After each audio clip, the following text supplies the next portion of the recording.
I'd like to call this September 10th, 2025 meeting in the Ogden Town Board to order. Please stand for the Pledge of Allegiance. I pledge allegiance To the flag of the United States of America and to the republic for which it stands, one nation, under God, indivisible, with liberty and justice for all. I'd ask you to remain standing for a moment of silent reflection, prayer for our military servicemen and women serving around the world, as well as for our first responders.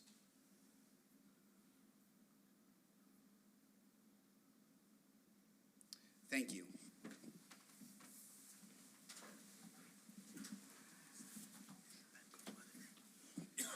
Tonight we are starting with two public hearings, one that starts exactly right now at 7 p.m.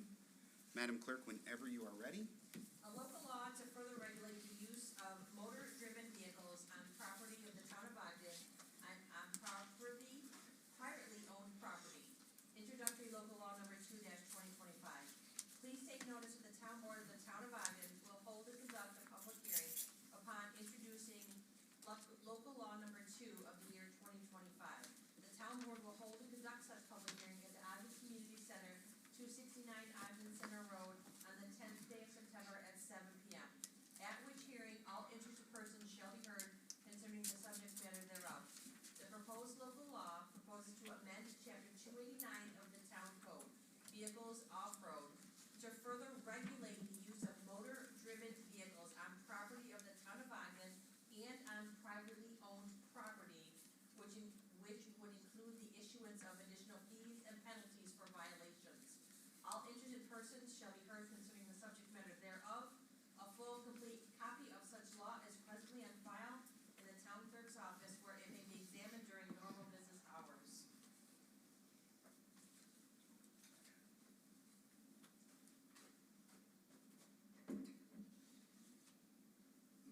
Thank you. For the purposes of having representation, I invite Chief Travis Gray to come speak.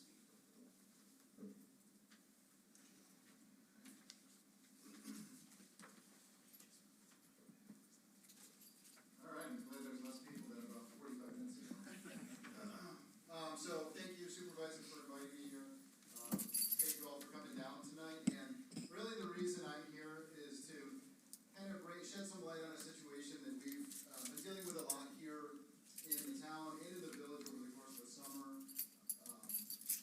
Everybody's familiar with e-bikes, and they've become very popular amongst juveniles here in town, which is a good thing. I'm a big advocate of exercise, but it's kind of created a new problem that's outpaced legislation, in my opinion, which is very common with new technology. And we are frequently hearing increasing concerns about the quality of life in the village and in the town, in the parks, etc., about people riding e-bikes recklessly, disrupting neighborhoods, and just overall creating unsafe conditions for both the pedestrians themselves, but also the motorists. You know, I ride a motorcycle, and I think the average driver, when they're stopped at an intersection and they do the left-right, left look, they're not expecting a bicycle to be doing 25 miles an hour. So, unfortunately, since this problem has arisen, we've already had several accidents in town. There's been several in adjoining towns as well that have resulted in serious physical injury to juvenile kids. So our primary focus here is the health and safety of the community and also enforcement when needed. But the problem with the enforcement component is our department really can't enforce the laws because, number one, the town code doesn't have, we can't write tickets to juveniles. A vehicle and traffic infraction, you have to be over 16 years old. And most of the kids that are riding these bikes are less than 16. So leaves our officers with a dilemma. What do we do? And our primary focus, especially with kids, you know, I love to see kids outside, especially on the heels of COVID. So we don't want to deter them from having fun, but we want them to be safe as well. So first and foremost, our department has taken an educational approach where we want to educate the kids. Hey, are you aware that you need to have a helmet on when you're riding this bike? New York State Vehicle and Traffic Law says if you're less than 16, you're not even allowed to ride an e-bike. Most parents don't know that. So we're not only trying to educate the kids that are riding, but the parents that more than likely have no idea what their kids are doing with their very expensive new toy. So that was kind of our initial approach in the beginning of the summer when we really started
situation is, we've increased, this fee to redeem a confiscated e-bike, and we've also included that in the statute. So a first-time offender, when we seize an e-bike, which I can tell you right now, it's not going to be the first time we encounter a kid. You know, it's gonna be the repeated, you know, we've told you, the second time we made you call your parents, and now here you have the three strikes you're out rule. To redeem that, like, as it's proposed, is $500. And that's gonna hit the parents in the pocketbook, because we can't keep doing this.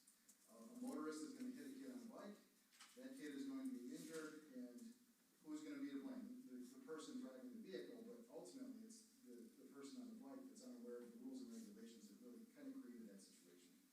So it gives us a tool to enforce this. It holds parents accountable. That's, I think, ultimately what we are trying to accomplish here. I have kids at home. They have consequences for their actions, and that's really all we're asking for with this new amended town code, just to deter the problem and hopefully keep our community safe. So that was a quick summary. If there's any questions, I have a little bit of data on like what actually defines an e-bike. There's different classes to it. But if there's anybody with any burning questions, please, by all means, I'll try and answer them the best of my ability. So. Anything else from the town? Then I would open this up. This is a public hearing. If anybody has any comments, questions, our job here is to listen and take that into consideration when we vote on this. Passing a local law means that it becomes town code, it becomes law, and becomes enforceable. So if anybody has any thoughts one way or another on this, I invite you to come up and speak to that. Christian, maybe we need to steal the mic back from the chief. Yeah, thank you. Invite anybody that would like to speak before we close the public hearing. Let's go ahead and state your name and address. Good evening, everybody. I'm Dwayne Gall. I'm a longtime bicycle nut. I've ridden over 100,000 miles in 50 years on my bicycles. So I'm still alive. One of the issues the police officer did mention is that there are electric motorcycles. They have look-like bicycles. They're like a Sur-Ron type style. They don't have pedals. And I was walking down Main Street near Dunkin' Donuts. This kid's riding, he's riding north on Main Street on the sidewalk, popping wheelies, going north on the sidewalk, rode right in by me. And then I see him going down Lyle Road too, between Washington Street and Trimmer Road, so I'm guessing, technically it's not really an e-bike, it's an e-motorcycle, so what happens then? You just... So that would be covered. So the definition of a vehicle here is loose enough that it's any motor-driven vehicles on property in the town of Ogden. So if it's on the sidewalk, depending on where it is, the village has also prohibited it. We have, obviously there's a village that we have to work with as well. I've been attending their board meetings, and they're working towards a very similar law. So same thing. And to answer your question too, we've addressed that same scenario with, I don't know if it's the same person, Right. but we've confiscated that bike in the past, only to confiscate it again. So there has to be some consequence here. Sorry. That's good. So, but you're totally spot on, and then furthermore, if it rises to the level where that vehicle can be defined in the vehicle and traffic law, now we've opened up a new category of law to pursue. Now there's no insurance, it's not registered, it's being operated on a sidewalk. So this is really more specifically geared towards e-bikes. I think that vehicle in particular could go either way depending on the power, but I've definitely seen what we could call electric motorcycles with no pedals being ridden on the sidewalk, just as you described, So right now, the way the law is written, if you're under 16, you can't ride an e-bike at all, basically? That's a state law, That's yes, a state law. yeah. All I right. think, sir, the hard part is we've identified that there's a violation, right? The problem is what's the consequence? Right. What can we do that actually holds accountable people that are violating the law over and over and over again? And just to put this out there, because this is a question we had internally, I don't know about you, I never jaywalk, ever. I've also never been ticketed for it, and I do think that The law is there to provide an avenue for law enforcement should there be an issue with somebody jaywalking. Unfortunately, we do see where people dart across the street, and because they're not in a safe lane, accidents can happen. Thankfully, that's very minimal. But the point is that there's something on the books to enforce that. There's a little bit of teeth in something like that. Are we looking to pass out tickets all around town for everybody? Of course not. But we want to have something that's meaningful so that when there is a nuisance, when there is a problem, there is an actual consequence to that. And that's really the purpose. It's also worth noting too, not to interrupt, years prior, skateboards were a big problem in the village. And this, what we're aiming for here is very similar to that law that we had on the books where we could confiscate them. First time your parents had to come pick them up at the police department. Next one, there was a fee associated. So we're not reinventing the wheel, we're just rebranding it. Right. To adapt with, again, the technology that's changed. So that's our goal, like the supervisor said, just to have, even though the law says a 16-year-old can't ride the bike, if we stop that 16-year-old, by virtue of their age, we can't write them a ticket. So it's like, what are we really doing? You know, and if they don't, you know, if their parents don't answer the phone or we can't make contact with them, the parents might not even know. So if you're underage, you can still confiscate the bike, right? Not yet. That's what this will allow. Right. Okay, thank you. Thank you. Good evening. Hi, I'm Cindy Arnold from 17 Size Lane.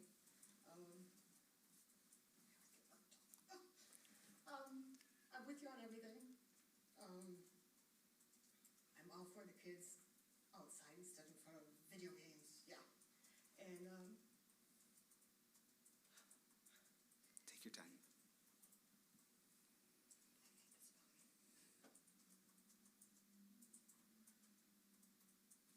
when people are walking and kids come at you, I swear he was going more than 35 miles an hour. And I'm not the only one that has had these fast bikes come at you out of nowhere. So if you're riding a regular bike, you said you can kind of anticipate that speed. This, they could be coming over a hill, they could be coming anywhere, and they're not paying attention, again, for their safety and everything else. And they're coming so fast, you can't even get out of their way. So they might not see you and whatever. So I know you all know there's a problem. And I walk at the school a lot, and there's a big problem at the school.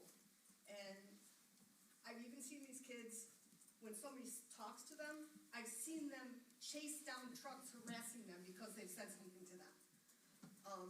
That's not right. So yes, you're working to change that. It needs to be corrected. How to do these things, that's the hard part. Obviously, that's a starting point, yes. There needs to be some repercussions to their parents, but how to stop it, I don't know that answer. I've been thinking about it, and maybe there's gotta be something in the schools. Whether there's going to be maybe, like, you know, math's required, social studies is required, this is required. Maybe there's gotta be a set class where life skills people know, like even the kids on the bikes right now, they don't know the laws, they just get their bike when they go out. And if parents aren't teaching them the rules of the road, they don't know. There's so many things that are happening now that are gonna happen in the future. Maybe that's something where in, you know, every quarter they're taught it, or maybe there's a monthly cafeteria or whatever, auditorium thing. But maybe they've gotta be taught in school what they're not being taught at home. And because that can be continual, and it can remind them, these are the rules of the road, you know, okay, yeah, great to ride your bike. Make sure you ride it on this side of the road. You know, if there's pedestrians, they walk that side of the road. And maybe even, I don't think it'll work, but maybe even if they do the wrong things, maybe part of them to correct it will be, you've gotta learn these laws, and guess what? Our next meeting, you have to teach it in front of us and the teachers. That's gonna put them in front of the other kids, maybe that'll help them understand. I don't know, there's just all kinds of things, and then just on my way here, at the corner of 31 and Gillette, there was a kid popping wheelies, riding his bike down the very middle of the road, and all the cars are looking out for him, and he's not looking at all, and he's just flying around and goes flying down, or Spencerport Road, whatever, towards the city. It's like, everyone had to stop. No, and he could have easily been hit, so we all know there's a problem, but it happens all the time. And, so, anyone else with suggestions on how to handle something like that? Thank you. Thank you. Thank you. And I have one, if I can just follow up, is it okay? Yeah, sure.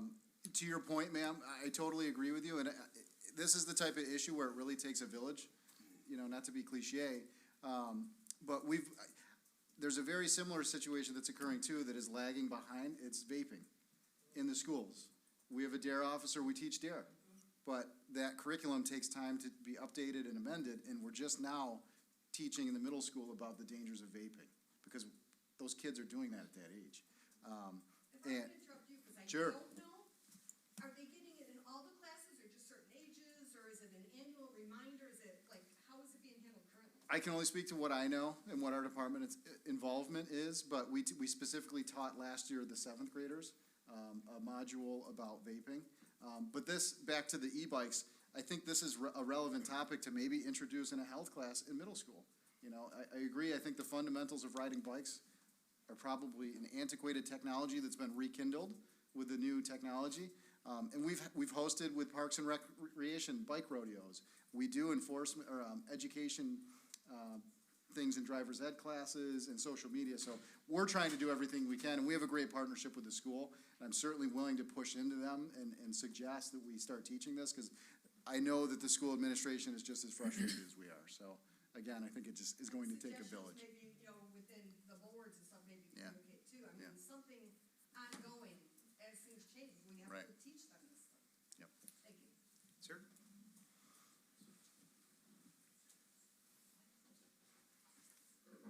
My name is Tom Angus. I live at 2255 North Union Street. I'm grateful this is being addressed. We live in an area from between Canal Road and Barefoot Landing, and there's a sidewalk there, and many times when we're trying to go out, you know, we see, and again, I don't know the speed limit, but I know it's faster than 15 or 20 miles per hour. And, you know, other things there too, so I'm grateful that, you know, we're trying to do something about it. I do have a couple of questions following the $500 penalty. Is there a second and third Yes. thing for that also? Yep, so I don't know if the copies are back there. So the first fee would be $500, and then the next one is $2,000. So, And on top of that, I'll just mention that there's an additional fee to get your vehicle out of lockup. There's a tow fee. So the point is that, you know, the first time a kid does something wrong, we're not trying to jam you up. You know, I think life is about learning young when the consequences are small, but when you ignore that and you put people in danger and you are a nuisance, I want to be able to tell these guys, you know, that their work that they're doing to keep the community safe, you know, has a positive outcome. And for the rest of the community, the positive outcome is that $2,000 bike, you now have to pay another $2,000 to get it out of jail, so. And I honestly, I don't feel bad anymore. I really don't. I think, I was a school teacher for 10 years, high school, and the number of times that I had to, you know, pull a kid aside and say, you're messing up right now, you know, straighten up, is one thing. So I have a heart for that, but not at the sake of the rest of the community. I was also a coach for 13 years, and, you know, I wanted to make sure that kids learn from their mistakes, but at the end of the day, you're benched if your attitude and your character does not exemplify the name on the front of the jersey more than the one on the back. And we're Ogden residents first. You know, your parents decided to give you this vehicle, great, but there's responsibility that comes with that, just like when you turn 16 and you have the ability to be in a real vehicle. And that's the point. So I appreciate those comments, because we did really thoughtfully consider both sides of the issue in coming up with this, and certainly the chief looking at other municipal law in order to come up with this. I appreciate it. We feel like it's pretty good as well. And to follow up with that, where are there safe areas for kids to ride their bike? I think that's the other thing. At one point, with a skateboard, there used to be a skate park in Yep. Pineway Ponds. We knew the gentleman that it was named after too. I'm wondering if there's some areas or whatever. I know there's a lot of stuff that would go with that, but, you know, if a kid does say, where can I do Yeah, and that question's been posed to me as well. My first answer is private property right now is the best. Because it's, again, we're now blending vehicle and traffic law with a bicycle, and just given the inherent danger of riding something faster than it appears to be, it's inherently not safe on the road, you know? And I have young kids, and at home, when we go on walks, they ride on the sidewalk, but they're riding bicycles. I wouldn't want them riding down the shoulder of the road. However, that's what the law tells us to do. So there's not really a great answer. There's not a designated area that I'm aware of similar to a skate park. And furthermore, in our park, we don't really want that. That's an issue in the park in and of itself. So I don't have a great answer for that right now. So my advice would be find a friend that has room to ride trails there if you can. But right now, we don't have a great solution to that. So, sorry, it's not really an answer, but. Thank you. Thank you. Thank you. Good evening. I'm Mark Kesselring from 190 Widger Road, and we've been here before. I agree with all of that, and I too coached for many years, and besides that, have 8 children, so they're all grown now, but we've gone through that and all the driver's licenses.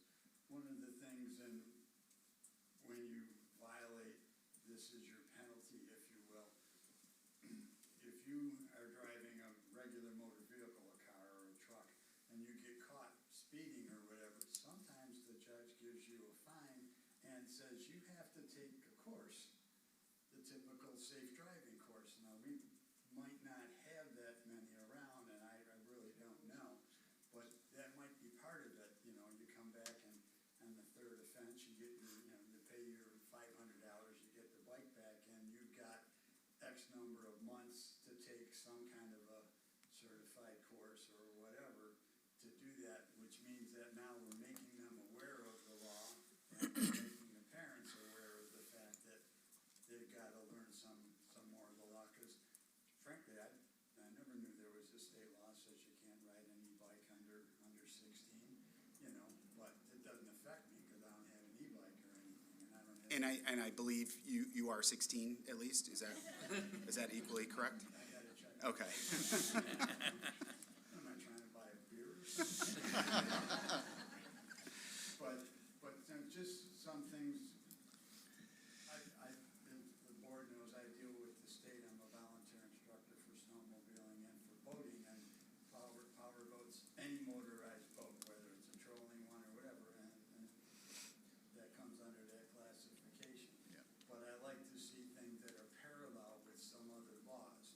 And, these kids are, if they're just approaching, where they're 16 or maybe 6 months or a year or even younger than that, they might wanna, you might wanna get them trained on that somehow, so, because they're probably not using it as a fun thing just to ride in the park.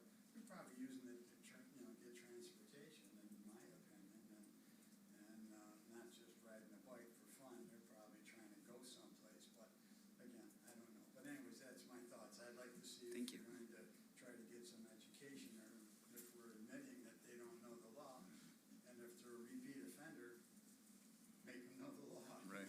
Yeah, no, that's a Thank great you. idea. Anyone else that wishes to address the board on this specific topic? Okay. Hi. There's 3. Hi, everyone. Andrea, Parks and Recreation Department. Just wanted to share my support for this. I know we worked closely just because Pineway is a pivotal spot where a lot of this is happening. And Yeah.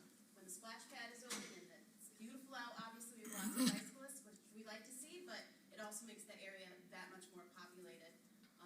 And we're just trying to make that environment safer. We have beautiful walkways that are recently paved, so we have more walkers.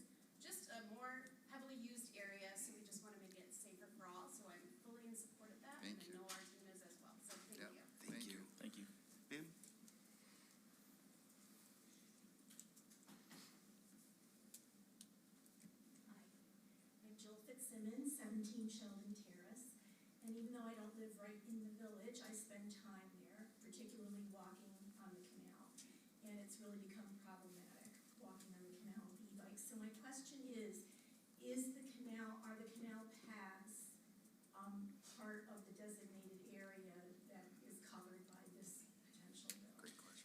So part of that, I don't know the answer to. I may have to defer to Brian, but my understanding is local ordinances can regulate the canal path. I don't think we intended to with this necessarily, because the Canal Corporation, you can have up to a Class 2 e-bike up there in certain areas. And then I did some research ahead of this meeting, and out closer to Albany, they've deferred to the local municipality. So I'm not aware of like the county having a law or us having a canal path regulation, but I think by virtue of being in the town, in a public right-of-way, we could. And it would come down to, it would depend on if there was a higher level of government already regulating that area, because then you get into preemption issues. So it's something where if it is Canal Corp or if it is the county and they have their own rules for that path as a higher level of government, there may be some preemption issues, so that's something we'd have to look into further before enforcement on the canal path. Well, I feel Yeah. like the canal is an issue. Yeah. Because I've been confronted a number of times by young men riding e-bikes. They've been extremely rude to me.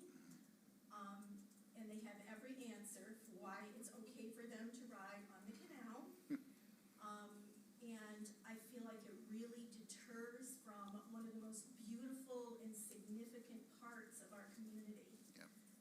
Having access to that canal. Families walk on there, people are walking their pets, and it's become problematic. I've actually seen boys, riding their bikes all the way down the canal, turning around, and then zipping as fast as they can go like it's a speedway, speed track.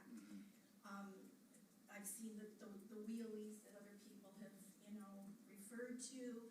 There were two young men that zipped by me when I was walking with a friend, and when we said, hey, they gave us a big piece of their mind in very inappropriate ways. Yeah. So it deters from, what is supposed to be a joyful, relaxing part of our,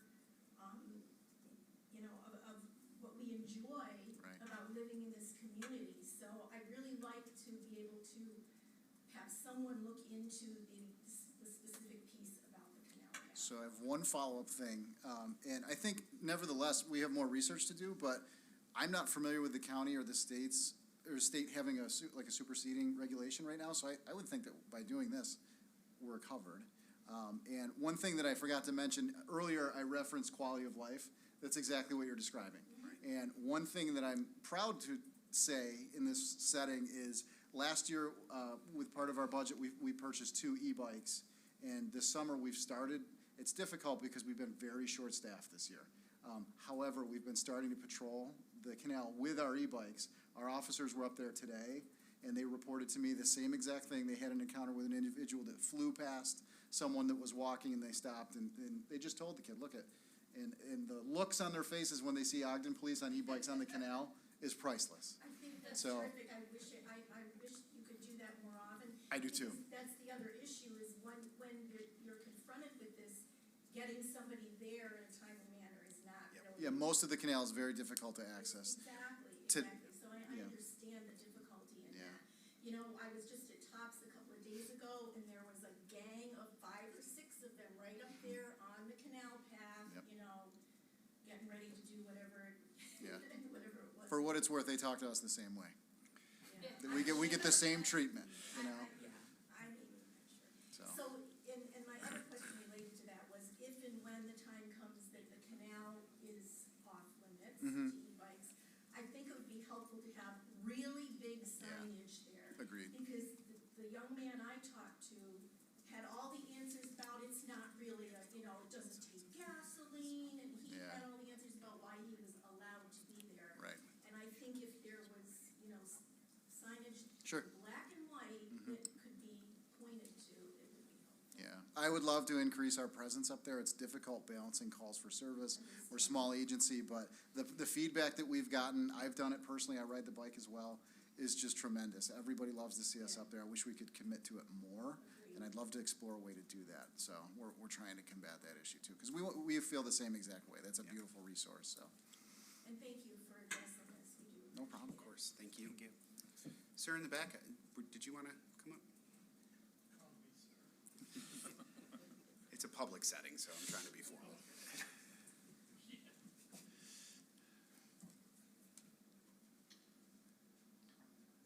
Robert Colby, 16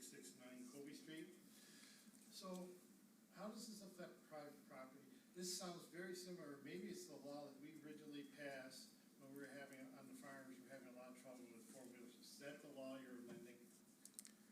So, Yeah, you're referring to what we call operating on lands of another. yeah. This is just an amendment to one of the paragraphs in that chapter. So So- that's going to remain. That'll remain. Yeah. Will the higher fine be applied to four-wheelers and stuff then? Ooh, that's a great question. If it Right. was confiscated, yes, so the provisions that Yeah. exist about needing permission Yeah, from the private property owner, that remains. okay, And if there was a confiscation that resulted from that, yes, Yeah. that would apply. okay.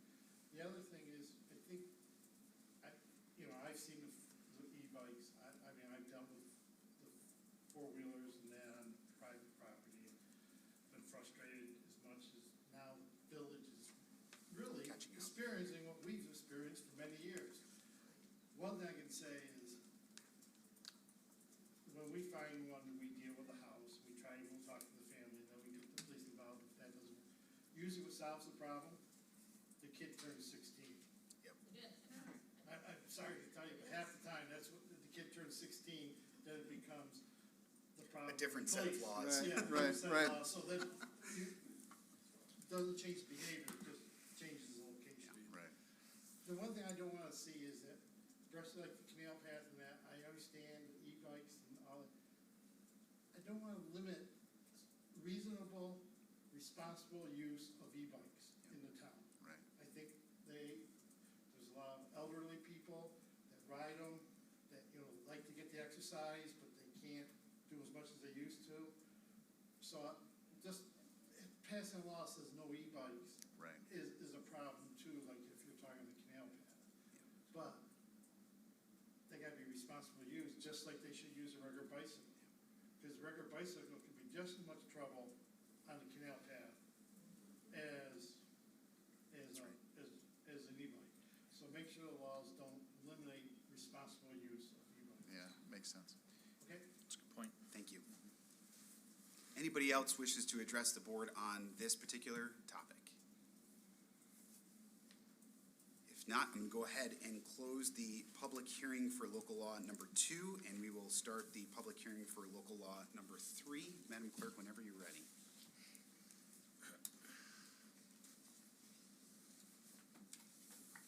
Introductory local law number 3, 2025. A local law to prohibit smoking and vaping in parks and recreational areas. Please take notice that the town board of the town of Ogden will hold and conduct a public hearing upon introductory local law number 3 of the year 2025. The town board will hold and conduct such public hearing at the Ogden Community Center, 269 Ogden Center Road, on the 10th day of September 2025 at 7 p.m., at which hearing all interested persons shall be heard concerning the subject matter thereof. The proposed local law proposes to amend chapter 195 of the town code parks to prohibit smoking and vaping in parks and recreational areas. All interested persons shall be heard concerning the subject matter thereof. A full and complete copy of such local law is presently on file in the town clerk's office, where it may be examined during normal business hours. I'll start on this by just saying that we had experienced a couple of nuisance calls in the park, and, obviously, like you've seen, as it relates to e-bikes and even the water study that happened before this, as we receive information, we do our best to respond to that. That's one of our main jobs and goals here. And so I got together with the chief and the parks director and kind of said, what's kind of the rules on this? Like, can we get more enforcement in the parks to kind of regulate this? And, we've got no smoking signs, we have things like that. And then we took a quick look at our code and realized that we don't actually have a law prohibiting it. So it's really hard for law enforcement to show up and enforce the law when it's really not on the books. So our intention and our goal is to do as such. And obviously, the chief and our town attorney put this together, but anything that you want to say on that? The only thing I'll add, yes, you're absolutely correct. So it was the policy of the town and of this board to not permit smoking in parks and areas of recreation. And I believe there was a resolution years back to that effect that covered smoking. But as the supervisor said, if it's not in the code, enforcement really does become an issue. And you also want people to be on notice of the rules. So what this would do is it would just, it would put it in the code, it would codify that smoking and vaping is not permitted, and it would fall under the parks chapter of the code, and any fines associated in that chapter for any violations of the rules in the parks can now be applied to that. So that's what this would be doing. And again, I don't think anybody on the board is looking to, restrict or regulate, personal use and choices that you make. But when those choices spill on to affecting everybody around you at a playground or a splash pad or something like that, that's when we need to protect the whole. We have to protect the entire town from that. So with that, if anybody is interested in addressing the board on this particular topic, the public hearing is open.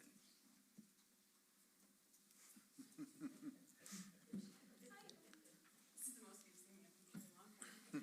Hi again, Andrea, Parks and Recreation, just voicing my support for this as well. Like Brian said, this was a policy, but this gives us a little bit of more enforcement to the issue now when it does impact the health of others and just the well-being of everyone who visits, especially our park areas and open spaces. So, thank you.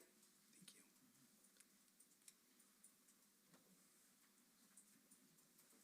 Cindy Arnold, 17 Size Lane. Again, I'm in support of this as well. Again, we understand there's a problem, but somebody that likes the outdoors, you leave a building, you go and you go, oh, take a deep breath outside. It's like, are you kidding me? So I understand they have their rights to smoke and stuff, but yeah, we have the right to clean air. So yes, anything that you can do to address that in those types of locations. Thank you. Thank you. Anyone else? Yes, sir.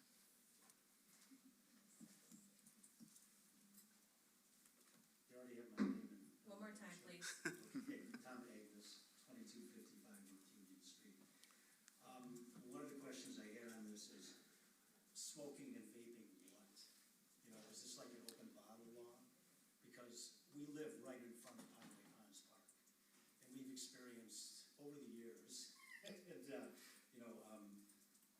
more proliferation, recently we've noticed there. And we try to not call if it's late in the evening and stuff, and hopefully things will stop, but, and also I think of not just secondhand smoke, but the issue of, now that we have a dispensary in the village, the issue of recreational marijuana and cannabis and the effect that will have on the safety and quality of life, the people in our village, in our town too. Yes, I can answer that. So it's any substance, including but not limited to tobacco and cannabis.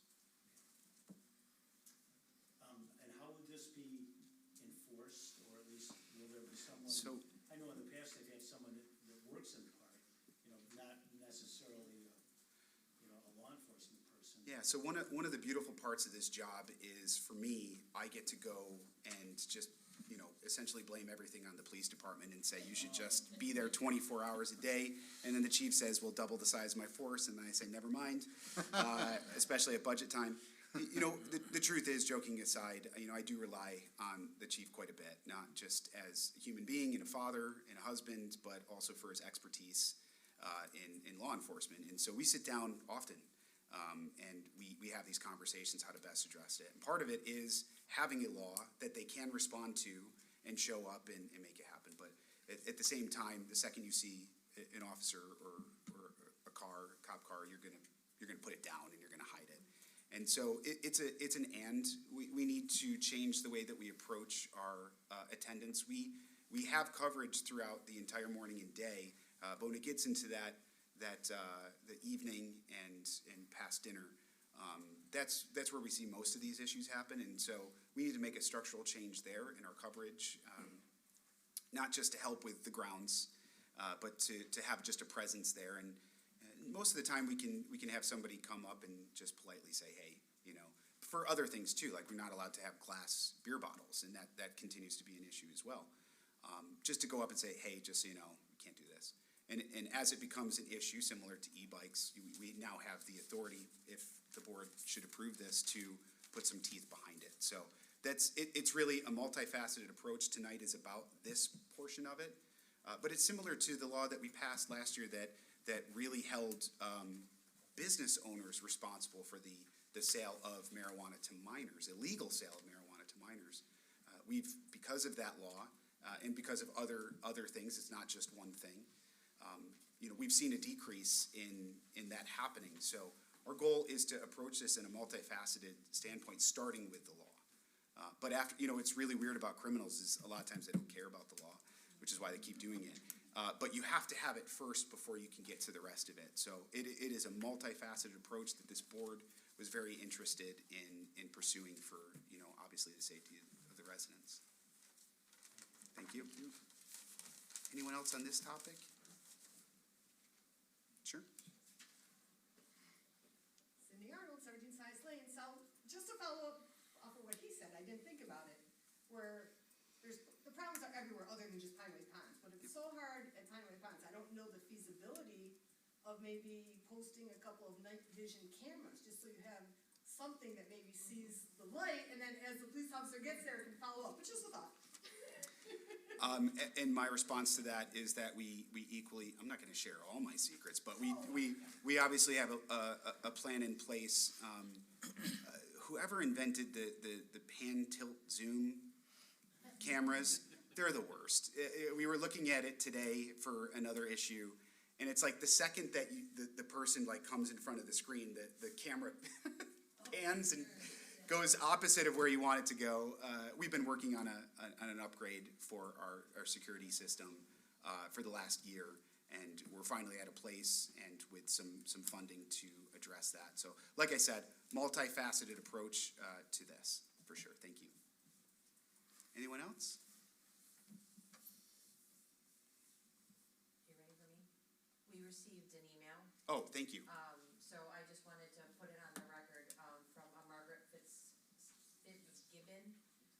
She said that one of her daughters lives here, and she's lived here all her life. She said, this summer my grandson played baseball at Pineway Ponds Park 3 to 4 times a week. Every game I attended, I observed, drove by and smelled folks smoking pot. These folks smoking were next to the playground and splash pad. Smoking pot is legal in New York State, but not in public places. According to the park rules, smoking, vaping, and tobacco use are prohibited. However, Gilead people are not respecting these rules.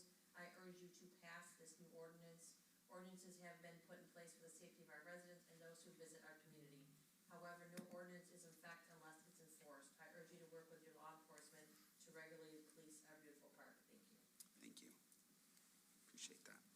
Well, with that, unless there's someone else that wishes to address this, I see none. We're going to go ahead and close the public hearing for local law number 3. Okay, with that, the next portion of our evening here is presentations and proclamations. Another budget item there. And I would like to invite Keith Ryan to the front here. And board, if you would like to join me. Sure, absolutely.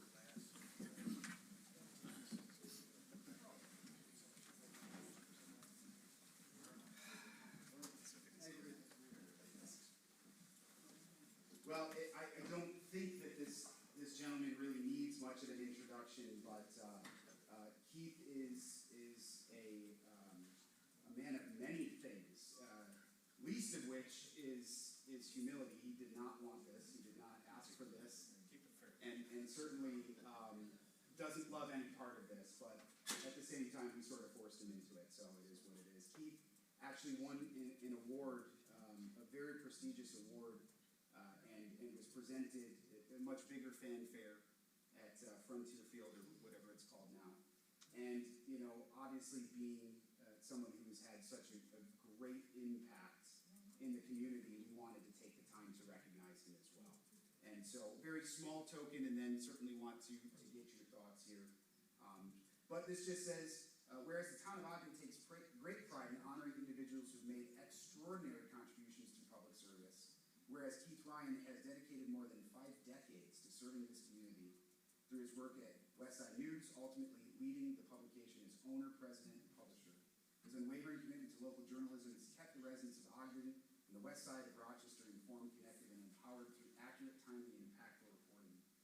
Keith has also been actively involved in numerous community organizations, including the Spencerport Area Chamber of Commerce, where he served as board member and president, the Kiwanis Club of Spencerport as an organizer of Spencerport Canal Days, and whereas the residents of Ogden deeply appreciate Keith's tireless service, integrity, and the positive impact he has made through community-centered journalism and volunteerism. In recognition of his many contributions, Keith was honored with the Major Donald Hollader Lifetime Achievement Award on June 10th, 2025, an esteemed recognition reserved for individuals whose lives exemplify the highest ideals of sportsmanship, character, courage, and achievement. So, let it be resolved that the town board of the town of Ogden is hereby proudly honor and congratulate Keith Ryan on receiving this well-deserved award and extend its gratitude for his lifetime of service, leadership, and dedication to the people of Ogden on a greater West Side community. I'm going to add this. We're also extremely grateful for your friendship. Thank you very much. Congratulations.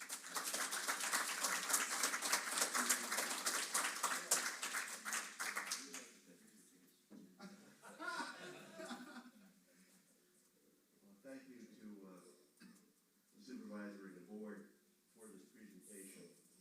I was completely shocked when the press radio club let me know that I was selected for the Donald Hollader Award, which is really given to people I think did a lot more than I did. And I'm sorry to not see Sal here tonight, because all that I have done over the years pales in relation to what Sal, the town board member here, has done himself. Of course, in his day job, I didn't wear a gun, but like Sal did, but that, I don't know if that helped. But anyways.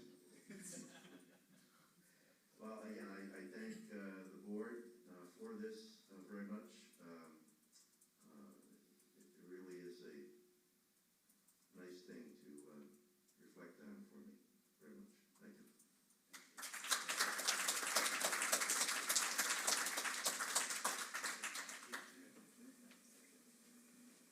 Keith, can I take a quick photo with you on board?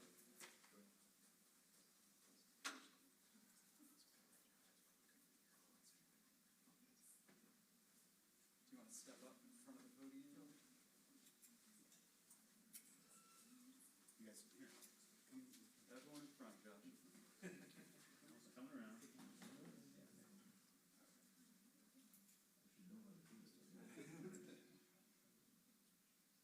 Perfect.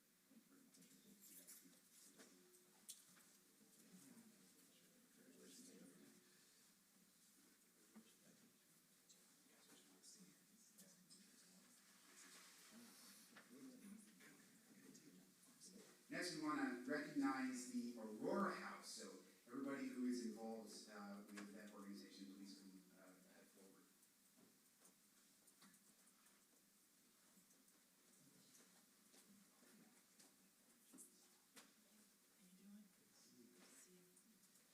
Here, I'm gonna sit on this side. So we have, quite the gem here in the town of Ogden, really, honestly, just across the street. And it's weird to celebrate and call something in the work that you do a gem, in that, you're really, working with people that are in an extremely sad situation for their family member who is there really to live out the remainder of their life. But we say gem because at the end of the day, the best thing we can hope for is that our family member is comfortable and comforted in that time, and that we as individuals who are staying here for the next however long it is, want to be reminded of all the good times. Having gone through this just 2 years ago, it's rough, it's tough, and to be able to be provided the support necessary to just get to the next minute, hour, day, is truly important. And the fact that you have been able to put this thing together for 15 years is quite the accomplishment. I hope that you really understand it and see that. And I know that you probably don't get, visitors that come by to say hi years and years later. Maybe they do. But I hope you understand just how many families are affected, and how that little, fingerprint on the world has been expanded because of your reach and the things that you've done. So we want to take a second to recognize it and to read this for you. whereas the Aurora House located in the town of Ogden, New York, has been a cornerstone of care and compassion in our community since it was founded in 2010, providing end-of-life comfort to individuals and support to their families during times of need. Whereas Aurora House is a two-bed comfort care home that ensures residents facing their final days receive specialized, dignified, and compassionate care so that no member of our community must take the journey alone. And whereas throughout the tireless dedication of its staff, volunteers, and supporters, Aurora House provides not only medical and personal care, but also emotional and spiritual support, education, and guidelines to families as well.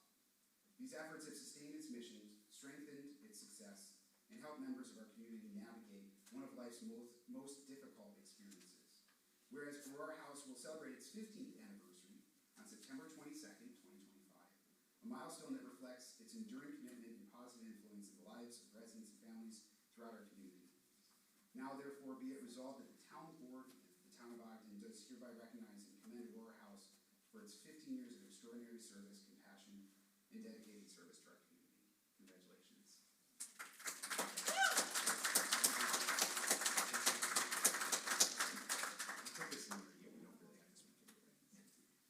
Thank you for this recognition and your support, the community support for Aurora House in the 15 years that we've been serving our community. To date, we've served 354 residents in those 15 years, and it's because of community love and support. So, thank you.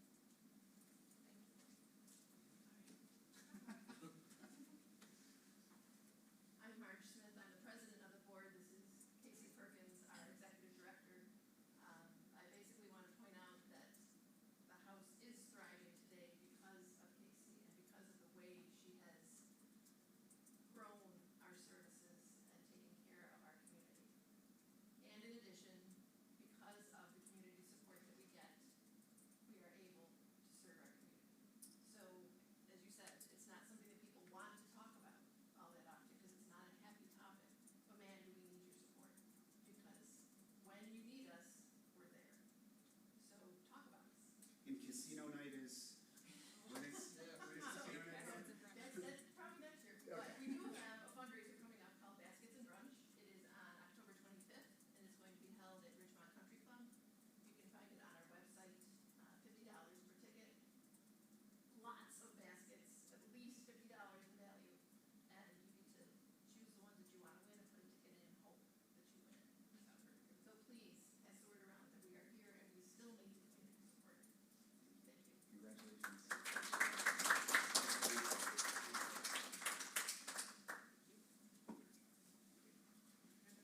Stefan, Josh. Sorry. Thank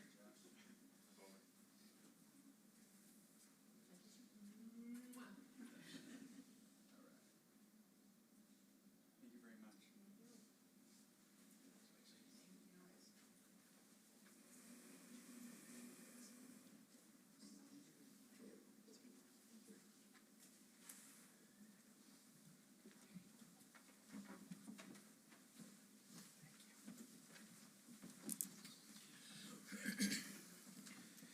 Next, I would like to invite up Jason Burgett. Burgett, all right, Mobile Stroke Unit Clinical Manager regarding the URMC Mobile Stroke Unit. Did Christian just, oh. How should I run this? Should I bring this over here so I can talk, or should I? I can bring you the mic if that's. Whatever for everybody, is it okay if I sit down and talk? Of course, yeah. Just making sure.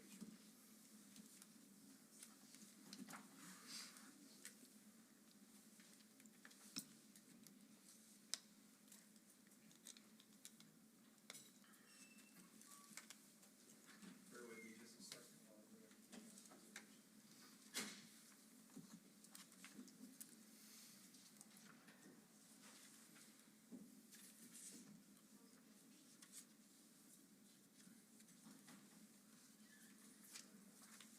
Hello, everybody. Thank you to the board for inviting us out. My name is Jason Burgett, and I am the Clinical and Operations Manager for the University of Rochester Medical Center Mobile Stroke Unit. We serve Monroe County, and we are going across the county talking to the various town boards about what we do just to raise awareness and offer the opportunity to be able to come out and do some education to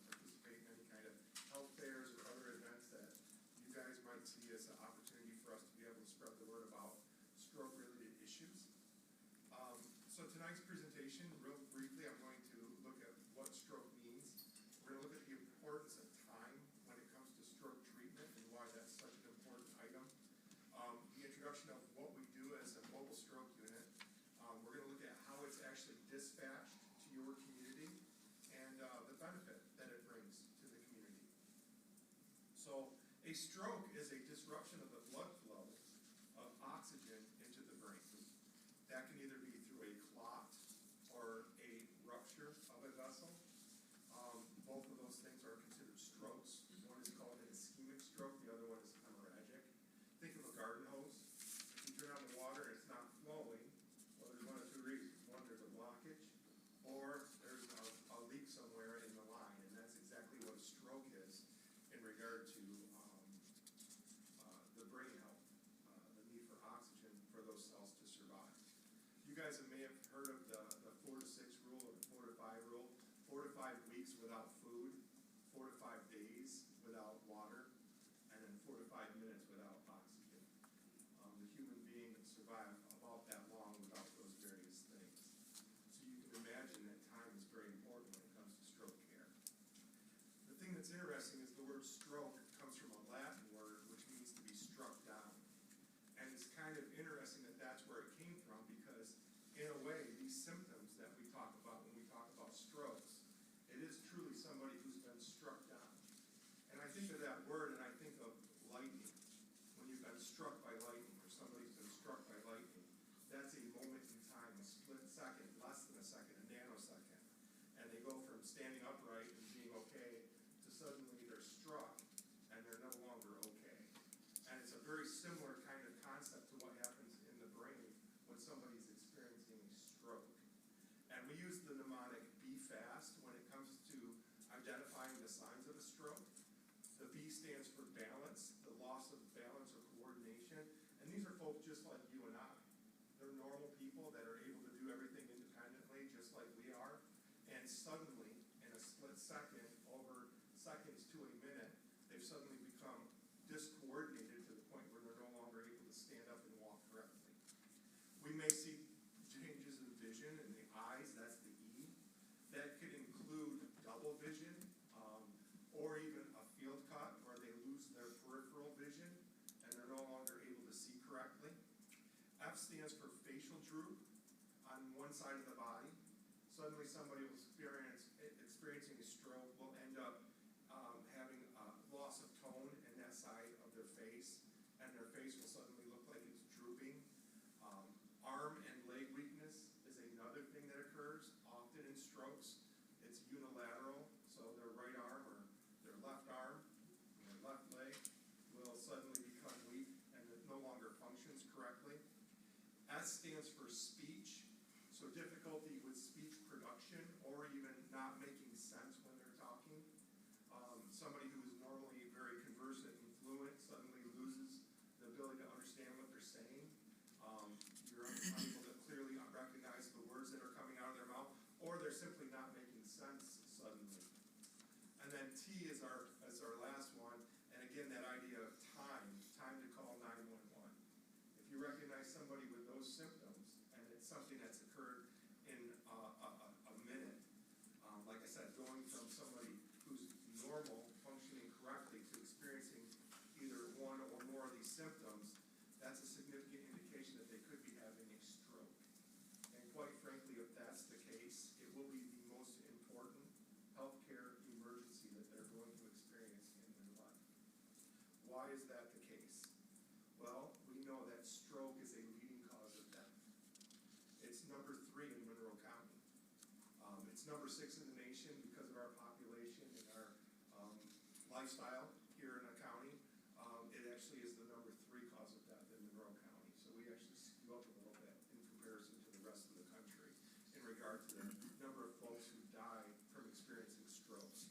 Stroke is a deadly process. Perhaps even more importantly, it's a disabling process. If you go to the Monroe County skilled nursing facilities where folks reside for the remainder of their lives, and you would have polled the audience, so to speak, as to why they're admitted into that facility, the majority of those folks are going to be because they've experienced a stroke. They've lost independence. It's somebody who on Saturday was going to go out and enjoy a day with their family, and they woke up, or after breakfast, they suddenly had a disabling event, a stroke occurred. And after that day, they're no longer able to independently function. They have to rely on other people to take care of them, to help them to eat. They have to rely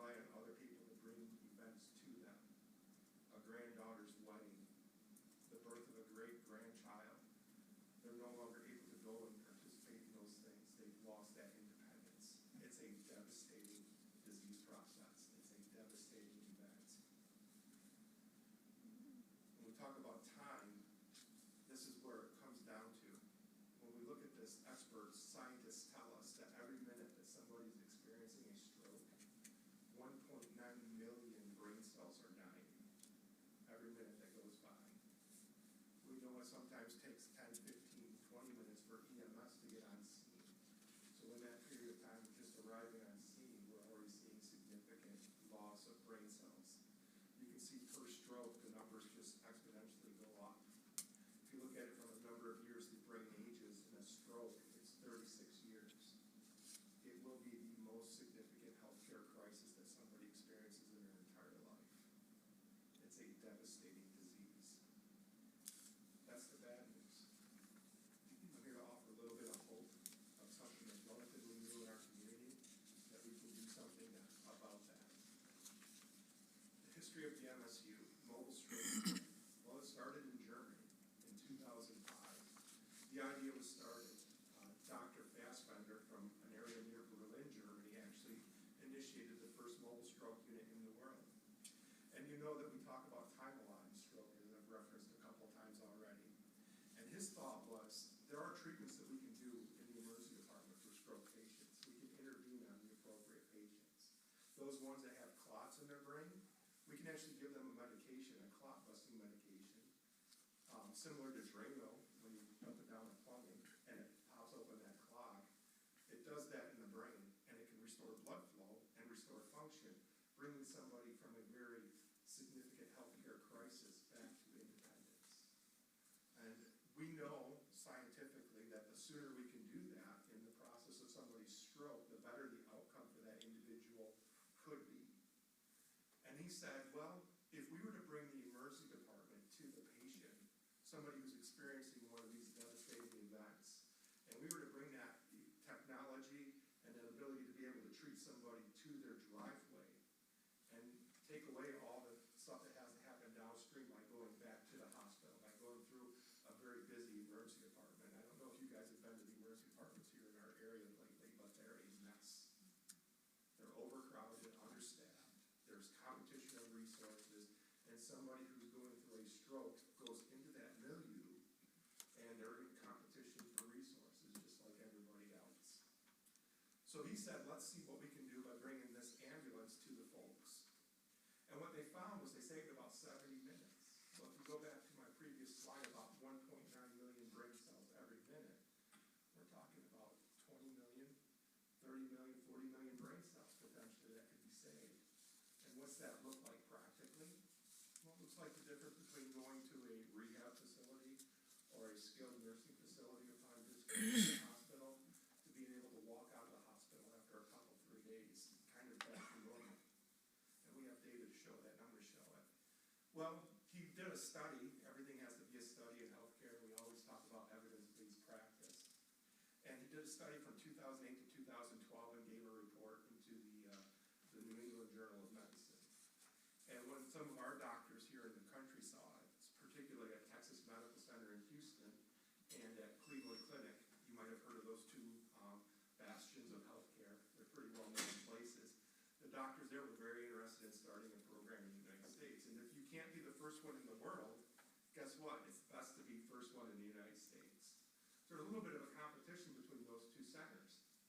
And over the next 2 years, those centers developed the mobile stroke unit program. Texas Medical Center was the first one in the country. Anybody want to venture a guess as to how much they beat Cleveland Clinic by? It was 3 days. So they launched 3 days before Cleveland Clinic. Tell me they weren't interested in trying to be the first in the country with this great technology. Because the data shows clearly that we make a difference in people's trajectory when it comes to these events. Well, how does that have to do with us? Well, the first one was launched in 2014. We launched ours in October of 2018 for the Monroe County area and the counties around it. I've been with the program ever since the start. How did it come here? Well, Dr. Tarun Bala, a neurosurgeon, was actually part of the crew, the group that developed the mobile stroke unit at Cleveland Clinic. Guess where Dr. Bala came after he left the Cleveland Clinic? He came to the University of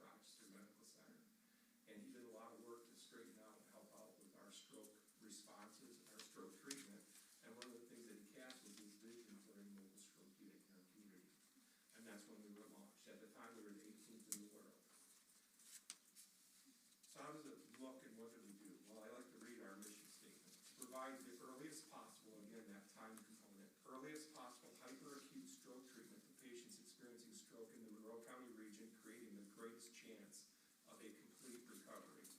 This is accomplished by bringing the mobile stroke unit to the patient and providing primary stroke center care on location. Essentially, we bring the emergency department to the patient. There's a crew of 4 of us on the ambulance. There's an EMT and a paramedic. There's a critical care nurse, and there's a CT technologist. What our secret in the sauce is the ability to provide a brain scan in the ambulance. When we have a patient on board, we actually have a neurologist from the University of Rochester, the same attending physicians who treat patients at the hospital, that joins us via telemedicine. And we have all the medications necessary to treat both ischemic, the clot, as well as hemorrhagic strokes. So we have the ability to intervene sooner. That's what our ambulance looks like. That donut-shaped thing there is the CT scanner.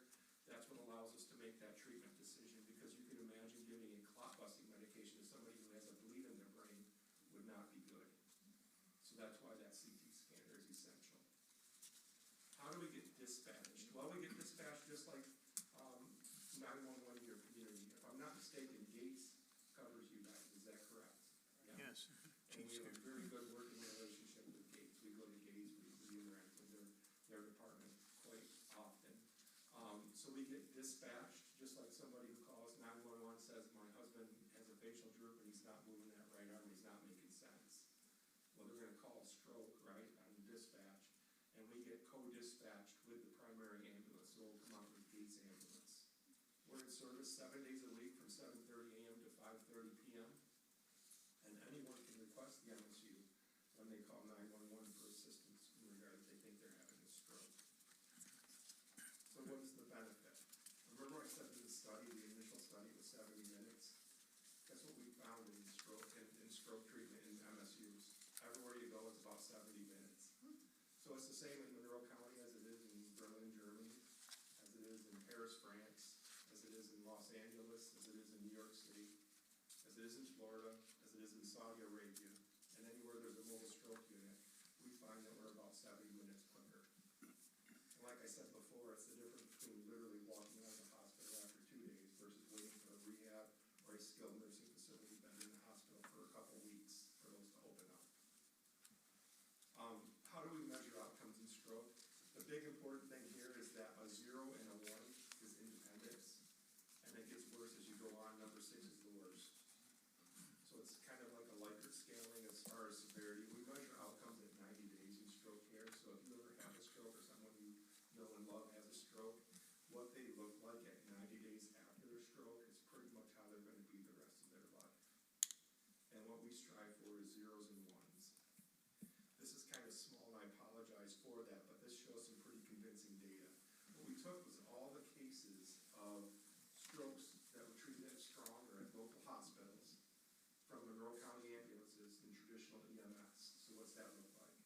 911 call, Gates comes out, we're not in service, or we're out of service because of a mechanical issue or something like that. There's only 1 of us in the county. And they take the patient back to Strong, and they provide their care at Strong. Versus us, where we do all the kit and caboodle that you would do in the emergency department right there in the ambulance, 70 minutes quicker. And you can see the time references up above. The p-values there are significant, right? Anything over less than 0.05 represents clinical or statistical significance. You can see all of our time measures. We are much faster in our treatments. And remember, we talked about the importance of time, and if we can do things sooner, it helps the better outcomes. That's demonstrated down there at the very bottom under 90-day modified Rankin. We talked about that, a 0 or a 1. If we have 70% of the patients that we treat on the mobile stroke unit for their stroke treatment actually goes back to the level of independence, where they don't need somebody to help them with things, versus 50%. Remember, the people that on the EMS side did get the benefit of getting to the hospital and getting the treatment. We just did it sooner.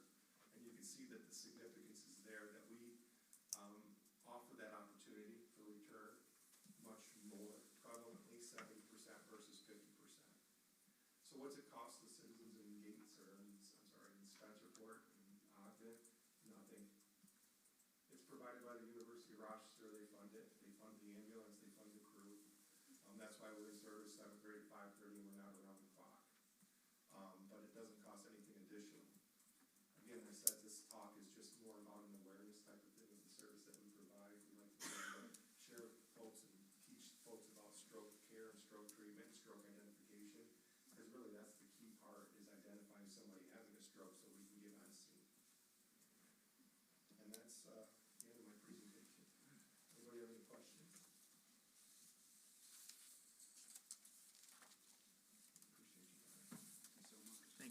Appreciate you. Thank you.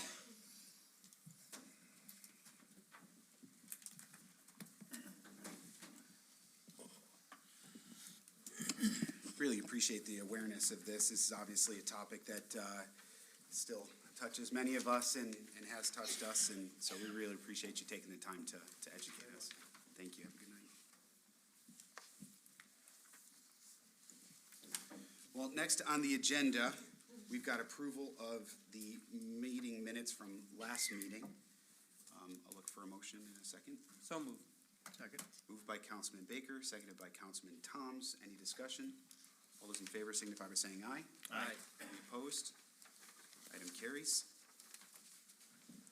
Next, we have privilege of the floor. Unlike the public hearings that's very specifically focused on that one topic, privilege of the floor is opportunity for community members to come and address any topic. It isn't a Q&A, but it is a time that if you'd like to address the board on any topic, it's up to you to do. So if you do have something, please come forward, name and address, and we'll go from there.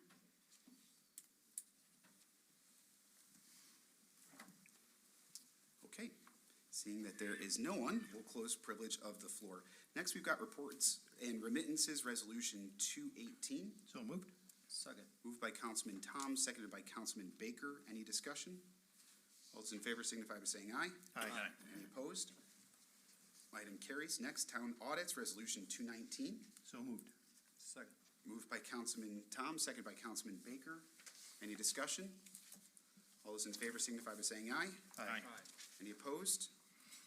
Item carries. There's one note of correspondence from Police Chief Gray, letter of appreciation to Councilman Steve Toms in recognition of his donation to the Ogden Police Department.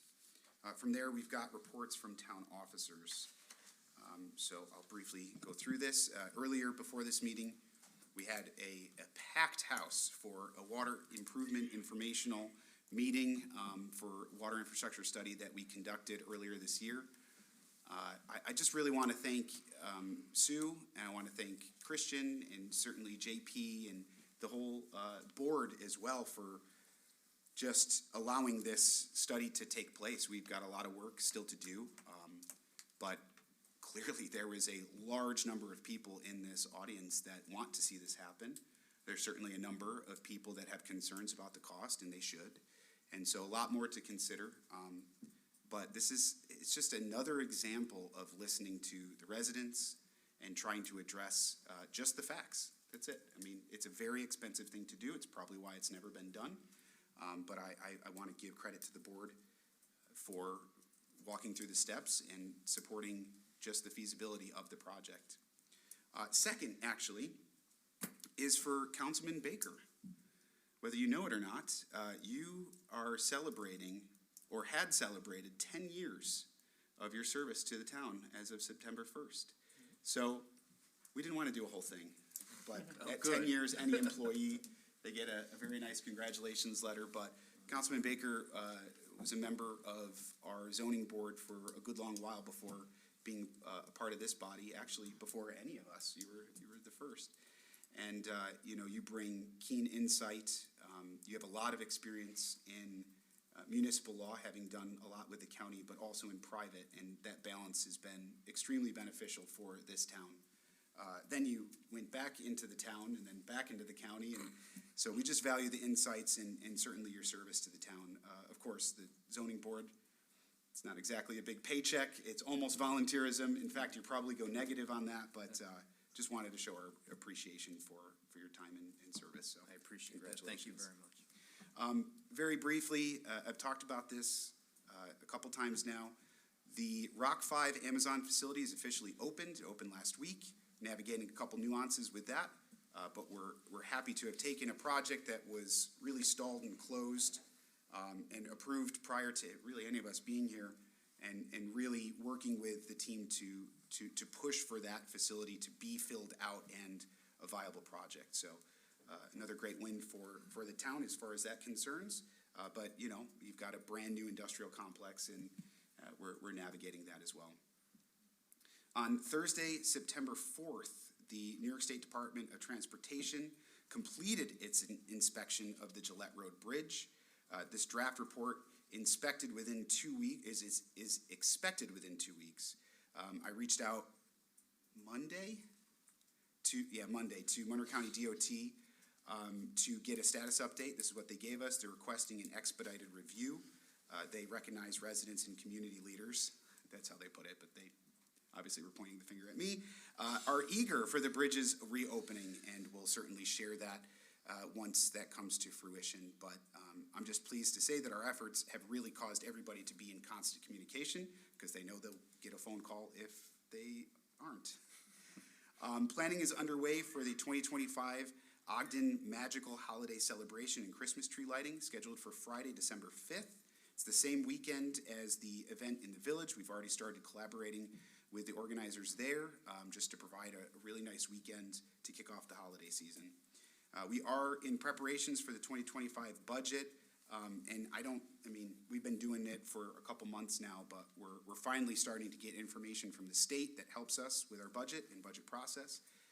So we're hoping to be able to have a tabletop reading, just as, you know, when I came on, we started doing that, just very open, transparent process. Certainly won't be the conclusion of the budget process, but a way to just kind of let the board know where we stand at that point. So we'll be having that coming on.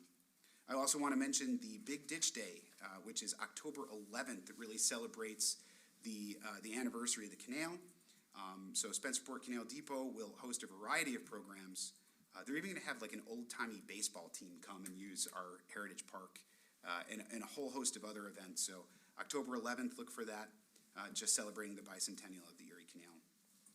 Tonight we heard two proposals for local laws, Local Law 2 and 3. It's really my rule. It's not a general municipal law, but it's my rule that in general, we like to allow these things to air out a little bit before we vote on them. I think I heard enough positive affirmation for these local laws, and I firmly believe them, that I'm actually asking the board to consider these local laws so that we can put them in place immediately. And that's why they're on the agenda tonight. Again, typically we wait till the next meeting. We give it some time, make sure that we listen to residents. But I think I've got enough information to ask the board to consider it, and if for whatever reason the board wishes to table, we can do that. I also wanted to just say, on top of other things, there's some really interesting state initiatives that we are navigating that I'm not too pleased with. Number one is the electric mandate. It's not an environmental statement or anything like that, but time and time again we see that we are not ready to go 100% fully electric. But as it stands right now in the books, the governor and the majority in the state have decided that any new construction has to be 100% electric starting January 1. RG&E cannot keep up with current demand, and we've got developers coming in saying that if we don't get this project off the ground, we're done. So the initiative that the governor has had to expand housing will absolutely be stalled. It is counterintuitive. It is absolutely taking away, more and more eroding away at local ownership and local governance through home rule, as has been carried out the last 3 years. And I'm pretty frustrated by that, and I don't know what we can do. I've worked with our attorney to try and see what measures are out there. But this is something that it will absolutely kill the economy in Ogden. It will stall projects. It will decrease the amount of projects that are looking to come to build lifelong residents here in Ogden. But we are beholden to the code and the laws that are set, so we'll advocate, but that's kind of my opinion on that. The second thing that I'm probably more furious about is that, you know, when you talk about politics, you talk about the majority, the minority in the state legislature. Every participant that has a say has voiced their opinion on the tax cap for the ambulance service. I've mentioned this before, and I'll continue to mention it until we get something signed. But the stall tactics that are happening in Albany to allow for relief for towns to support local ambulance service is absolutely appalling. I've written a letter to the governor. I know most of my colleagues have. I know that, again, the minority and the majority in the legislature support this. I don't understand what the problem is. I don't know why we refuse to acknowledge the ambulance district as an essential service. Of course, we in Ogden have declared ambulance service as essential, and that's why we formed this district, and we appreciate Chief Gefford being here today. But we will keep banging down the door on this, but they are restricting our abilities to form appropriate budgets by not allowing an exemption there. And again, all it needs is the governor's signature. That's it. All sides of the legislature have approved this, so we will continue to hold out hope. And the last one, which is very personal to me, we had a member of our special police department that was very adamant about trying to carve out an exemption for special police. This is something that I worked on very hard in the legislature for fire and EMS, and it was something that they did not carve out an exemption for special police. And that officer, Kathy Campbell, has passed away since. Would love for them to name the law after her. But I was really upset when I called and I was told that Albany has decided that for the rest of the year they will not be passing any laws that have to do with law enforcement specifically. They've decided they will not address anything having to do with law enforcement. I have no idea why special police, a volunteer agency, would be wrapped up in the political nonsense that's going on, but it's appalling. And it's ridiculous that we can't have the members of our volunteer police force, who are absolutely crucial, again, to our budget, but taking that part out to all of the events and the special circumstances that they participate. It's appalling that they don't even get 5 seconds to go forward with this. So I'm done grandstanding, but those things are very important to me. We'll keep pushing the envelope on it. So thank you. Councilman Baker. Thank you. I find myself tonight just about as angry as you are with the state of where we are in this state. And I don't want to turn this into a pontification of anything, but I will. I think we're all fortunate to have in front of us today Chief Gray. His officers have been extremely busy over the last few days, weeks probably. And a lot of it is due to the ineptness, I will say, of our state legislators, our judges,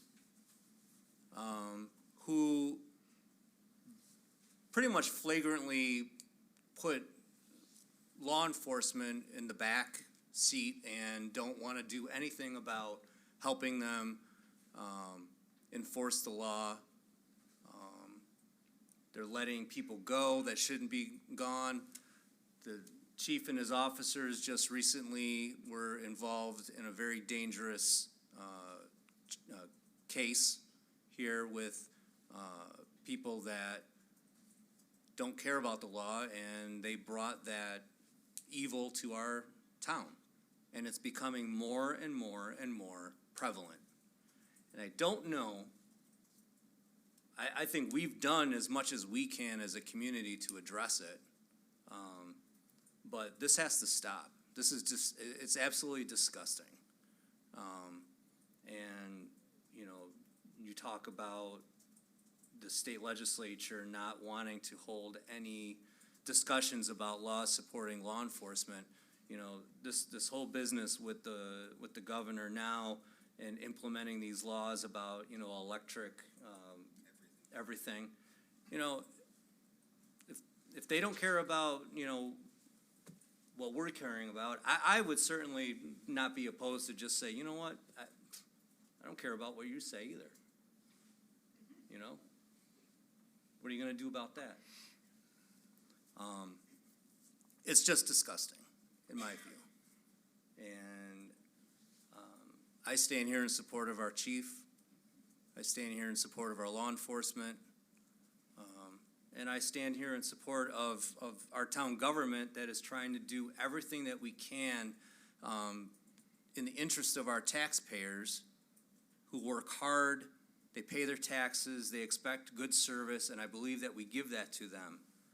And to have Albany and others try to dictate what happens to us and try to tell us what we need to do, I find that absolutely disgusting. I'm really upset about that. So with that, that's my report. It's one thing to take advice from people who have figured it out and are doing a great job. Right. I might listen to that, but yeah. Councilman Gerbino is not with us tonight. Councilman Hinman. Councilman Baker, did we ever get a chance to report on the Homesteads for Hope, that event we went to? No. All right, I want to bring up mention to that. We, Councilman Baker and myself, we were able to go to, it was a presentation or a how'd they call it? They called it a preview event. So they have an event coming up soon, but it was something that we were able to go over there and just to see all the things that they've been doing over at on campus over there at Homesteads for Hope. And it was just to see all the good work that they've been doing and putting together over there. It's just really encouraging to see how they've come so far. And it's something that does such good work, and it's in our backyard, which is real nice to see. So it was a nice little event that we were able to go and show some support over there. And I think I was grateful that we were able to go, and I think it was good that we were able to be there. So that's all I have. Thank you, sir. Councilman Toms.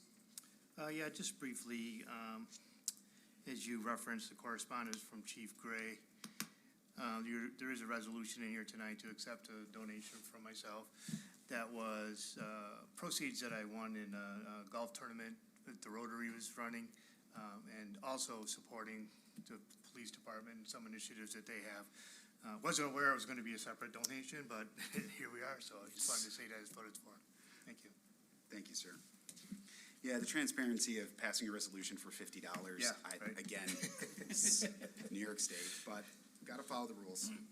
Highway Superintendent Doug Case. Oh, thank you. Good evening. Crews have been doing some drainage work over on Valerie Trail. We're still completing our road projects. Tentatively next week we'll be fog sealing, which is spraying that black coat over the top of our surface street roads that we did the last round of between county and town roads. Brush collection will wrap up in the month of October, so we can move on to leaf collection then, and resume back in the springtime. That's it. Very good. Thank you, sir. Congratulations on 10 years. Thank you. Town Clerk Noel Burley. So school tax bills finally were delivered. They were delayed again this year. Trying to get together with all the other town clerks to figure out how the county can fix this problem, because we're the ones that Get yelled at. get yelled at. So, but so far so good. Things are going well. So we'll be doing that for the next couple weeks. So. Yeah, I gotta commend you and your staff. I mean, you guys are on your feet all day. You're handling, right now it's really elderly residents who pay in cash. You obviously, your heart hurts a little bit, but that's kind of that's the deal, right? But you guys navigate those situations very well, and people love you. I don't know why. You take their tax dollars and they still love you. That's amazing. Thank you very much. Okay, that concludes our reports. There is no unfinished business, so we'll move to new business. Madam Clerk, whenever you're ready. Resolution 220, issuance of a negative declaration under the State Environmental Quality Review Act, SECRA, for the enactment of local law number 1 of 2025. So moved. Moved by Councilman Baker. I'll second it. Second by Councilman Toms. Any discussion on this? I think I'm just going to say this once. There's 3 of these in a row. The first one is a negative declaration from essentially any negative environmental quality that there would be an impact on because of these laws. It goes through an entire process, and then it comes back saying that there is a negative declaration that actually is good, even though it says the word negative. So we're going to repeat that process 3 times just so everyone is aware. Any other discussion on this? All those in favor signify by saying aye. Aye. Any opposed? Item carries. Next, please. Resolution 221, adoption of local law number 1, 2025, which allows for the override of the tax levy limit. So moved. Second. Moved by Councilman Baker, seconded by Councilman Hinman. Any discussion? All those in favor signify by saying aye. Aye. Any opposed? Item carries. Next, please. Resolution 222, accordance with the State Environmental Quality Review Act, SECRA, for the enactment of local law number 2 of 2025. So moved. Second. Moved by Councilman Hinman, seconded by Councilman Baker. Any discussion? All those in favor signify by saying aye. Aye. Aye. Any opposed? Item carries. Next, please. Resolution 223, adoption of local law number 2 of the 2025, amending Town Code, Chapter 289, vehicles off-road to provide further regulation for the use of motor-driven vehicles on town and private property. So moved. Second? Moved by Councilman Baker, seconded by Councilman Hinman. Any discussion on this? I'd just like to reflect on what Legislator Colby mentioned. I know there's a lot of seniors that also ride their e-bikes and whatnot on the canal path and whatnot. I would just make sure that that's not a disruption to them. Agreed. Yeah, I think it's a fair point for conversation. I know we've had this conversation a number of times, and certainly, as was said, we rely on our law enforcement for a lot. Part of that is discretion, recognizing that there's some instances where there is a nuisance, and there's a lot of instances where there's not. But that's a really important clarification, Councilman. Appreciate that. Any other discussion? All those in favor signify by saying aye. Aye. Any opposed? Item carries. Next, please. Resolution 224, issuance of a negative declaration in accordance with the State Environmental Quality Review Act, SECRA, for the enactment of local law number 3 of the 2025 year, which amends Town Code, Chapter 195, Parks, to prohibit smoking and vaping in parks and recreational areas. So moved. Moved by Councilman Toms. Second? Second by Councilman Hinman. Any discussion? All those in favor signify by saying aye. Aye. Any opposed? Item carries. Next, please. Resolution 225, adoption of local law number 3 of the 2025, amending Town Code, Chapter 195, Parks, to prohibit smoking and vaping in parks and recreational areas. I move that. I'll second it. Moved by Councilman Hinman, seconded by Councilman Toms. Any discussion? All those in favor signify by saying aye. Aye. Any opposed? Item carries. Thank you for that. Next, please. Resolution 226, authorizing a contract with BOCES 2 for informational systems support service. So moved. Second. Moved by Councilman Toms, seconded by Councilman Baker. Any discussion? All those in favor signify by saying aye. Aye. Any opposed? Item carries. Next, please. Resolution 227, authorizing the declaration of a 90-foot Smith brand V body Salter as surplus and authorizing the maintenance department to dispose of it in a manner approved by the town finance director. So moved. Second. Moved by Councilman Hinman, seconded by Councilman Baker. Any discussion? All those in favor signify by saying aye. Aye. Any opposed? Item carries. Next, please. Resolution 228, authorizing the declaration of certain highway department items as surplus and authorizing their disposal in a manner approved by the town finance director. So moved. I'll second it. Moved by Councilman Baker, seconded by Councilman Toms. Any discussion? All those in favor signify by saying aye. Aye. Any opposed? Item carries. Next, please. Resolution 229, awarding Du Bois Excavating and Septic LLC for the bid for the installation of an E1 system at Pineway Ponds Park, all in accordance with the bid specifications at accepted bid price of $46,698. So moved. I got Tom's. Yep. Moved by Councilman Tom, seconded by Councilman Hinman. This is a long-promised project to provide dedicated bathrooms to our maintenance department. I think, appreciate the board's support on that. I know they appreciate the board's support on this. This was a bid that came in that was read publicly, and that's why it's being awarded to this bidder. Any other comments? All those in favor signify by saying aye. Aye. Any opposed? Item carries. Next, please.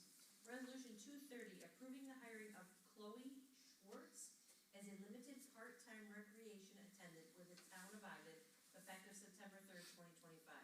So moved. Second. Moved by Councilman Baker, seconded by Councilman Hinman. Any discussion? All those in favor signify by saying aye. Aye. Any opposed? Item carries. Next, please. Resolution 231, appointment of Tom Clark alternate member of the Town of Ogden Planning Board. So moved. Second. Moved by Councilman Hinman, seconded by Councilman Toms. Any discussion on this? As it states in the resolution, there is a vacancy that exists that we are filling.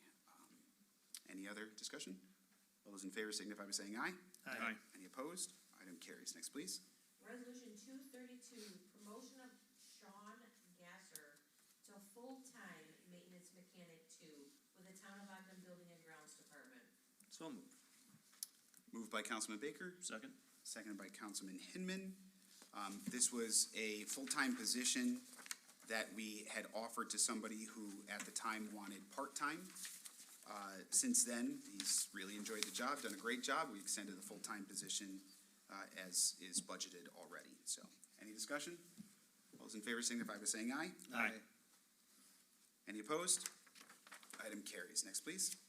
Resolution 233, hiring of Jose Morales Jr. as recreational leader in the Town of Ogden Parks and Rec Department. So moved. Second. Moved by Councilman Tom, seconded by Councilman Baker. Any discussion? All those in favor signify by saying aye. Aye. Any opposed? Item carries. Next, please. Resolution 234, authorizing a budget transfer to purchase a plotter for the town's building department. So moved. Second. Moved by Councilman Hinman, seconded by Councilman Baker. Any discussion? All those in favor signify by saying aye. Aye. Any opposed? Item carries. Next, please. Resolution 235, authorizing a budget transfer to the Town of Ogden construction observation account. So moved. Second. Moved by Councilman Baker, seconded by Councilman Toms. The purpose for this is that we have in the budget money for part-time personnel. But in the transition, we hired a consultant to do our commercial inspection services. Just the way budgeting goes, we didn't have the money in contractual services, but we had it in personal services. This will be fixed in next year's budget, but it's just a transfer for those services, that's all. Any other thoughts? All those in favor signify by saying aye. Aye. Any opposed? Item carries. Next, please. Resolution 236, appointment of Augustino Minio as acting assessor for the Town of Ogden pursuant to an intermunicipal agreement with the Town of Gates. So moved. Second. Moved by Councilman Hinman, seconded by Councilman Toms. One more point of clarification. Every 6 years, assessors, they get appointed to a term that the board can then not interfere in. So when everyone comes and says, my assessment was this, we can't go and just fire the assessor. The assessor has autonomy, regardless of all of our houses being reassessed and us looking at that number and thinking it's crazy as well. So every 6 years, an assessor is appointed and they serve the length of that term or they retire. Either way, it is the time of that term where every assessor in Monroe County needs to be appointed, but I think before October 1st. I think that's what it was, but there's the explanation. Any other questions? All those in favor signify by saying aye. Aye. Aye. Any opposed? Item carries. Next, please. Resolution 237, authorizing the acceptance of a donation to the Ogden Police Department. So moved. Second. Moved by Councilman Tom, seconded by Councilman Baker. All those in favor? Aye. Aye. Any opposed? Item carries. Okay, I am going to make a motion that we move to executive session to discuss contracts with our attorney I'll second and the seek the motion. advice of our attorney. I think that's what we're supposed to say. Okay. All those in favor? Aye. Okay, thank you so much. We are adjourned for this evening. Thank you for your attendance. Appreciate you all.